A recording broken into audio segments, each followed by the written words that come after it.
Look, I think the main point here is around transparency. It's not that New Zealand is convinced that this agreement that's going to be signed, the so-called Comprehensive Strategic Partnership, is necessarily a disaster, but it simply can't say one way or another because the government of Cook Islands has refused to share the text of the document with them. And because of that, they're suspicious, or at the very least, they're uneasy about the implications of what's going to be signed.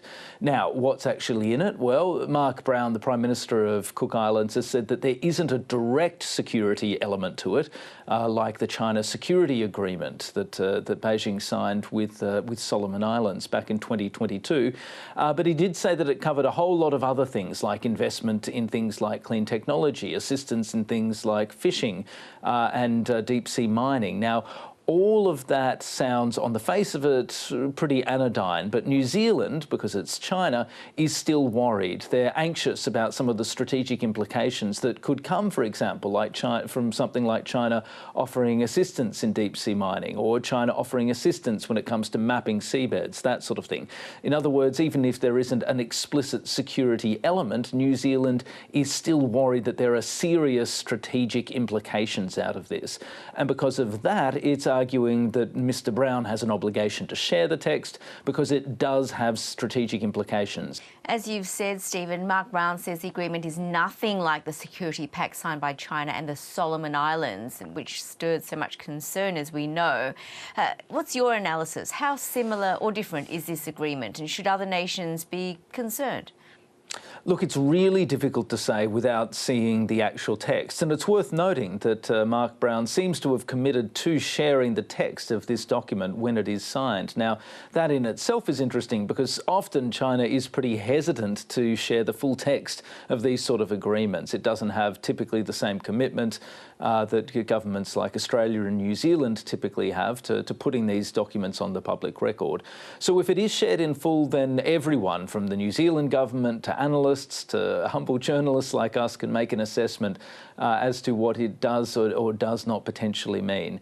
But as I said, the real concern from New Zealand in the absence of being able to see the text is that there are going to be broader strategic implications from this agreement. Of course, does that mean it will look like the policing agreement that's been struck by Solomon Islands and China? No, probably not. As I said, it's a different beast. But again, without seeing that text, it's difficult for the government of New Zealand to draw any real firm conclusions here.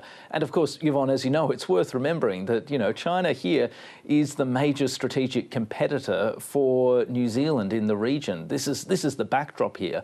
New Zealand, like Australia, is convinced, rightly or wrongly, that China is searching for a military beachhead in the region and that it's intent on really building up its strategic leverage across the whole Pacific. So an agreement like this, even if it's not specifically on things like policing or on military matters, is inevitably going to stir concern. And New Zealand's always going to be sceptical if a country like Cook Islands comes up and tells them that they have no obligation to consult on this. Meanwhile, there have been ongoing ructions between the Cook Islands and New Zealand over the island's moves to assert its own independence and identity. What's the latest on that? Yeah, this is an interesting issue. It's separate, but it's related, and it really does come down to some very similar underlying and profound questions for Cook Islands about just how much independence it has and how much it could or should push for, given the unique constitutional arrangements or this free association agreement between New Zealand and Cook Islands. This comes down to a push by Mark Brown, the Prime Minister, to set up Cook Islands' own passport. Now, that might sound pretty unremarkable, but it represents a big red line for the current government in Wellington. They say that Cook Islands, when it signed the Agreement of Free Association 6 decades ago, made a clear decision not to go for full independence from New Zealand. And one of the red lines, they say, for New Zealand is this question of a passport. Now, under the current arrangement, everyone in Cook Islands is entitled to New Zealand citizenship, to a New Zealand passport and permanent residency as a result in New Zealand, along with all the services that come with that. What Winston Peters is arguing is that Mark Brown is trying to have his cake and eat it too. He wants to maintain, free access to New Zealand whilst asserting a form of full independence through this passport. Now, the response from Mark Brown is a fairly defensive one. He says that New Zealand has got no right to dictate on this and that there's nothing wrong with people in Cook Islands maintaining dual citizenship. But late last week, he backed down when Winston Peters made it clear that anyone who applied for this new passport in Cook Islands would effectively be denied their New Zealand passport. He said that New Zealand had, quote, bared its teeth over the issue and therefore the idea had been shelved. But you do get the sense, Yvonne, even though that this has been put on the back burner, that Mark Brown's ambitions haven't entirely been stymied, and the fact he's talking about New Zealand baring its teeth is probably evidence of the fact that there's quite a bit of bad blood that's still lingering between the two sides over this passport issue. That's even before you come to the dispute over China.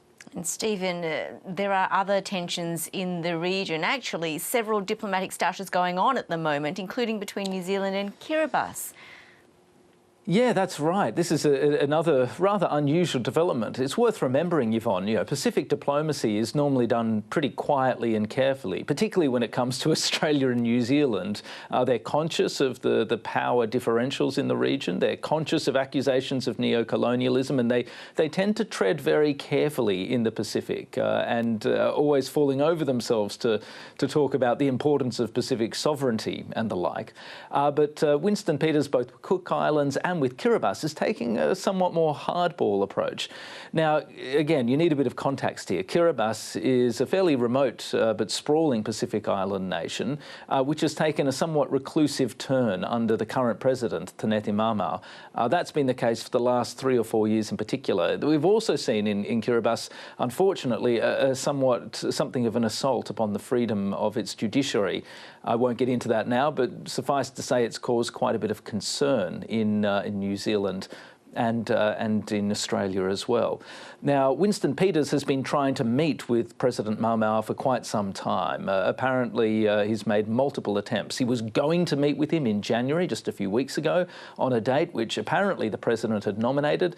And then about 9 or 10 days before that visit, the president's office got in touch with Mr. Peters' office and said that the president wasn't available. Now, this really saw Mr. Peters' frustration spill over because, as I said, he's made these 3 attempts to meet with President Mamau, and he responded by essentially saying that he would review all of New Zealand's aid to Kiribati as a result, saying that if he couldn't get access to the top leadership levels in Kiribati, he couldn't be confident on behalf of New Zealand taxpayers that all of that money was being well spent. Interesting indeed. Stephen, thank you. Thanks, Yvonne. Appreciate it.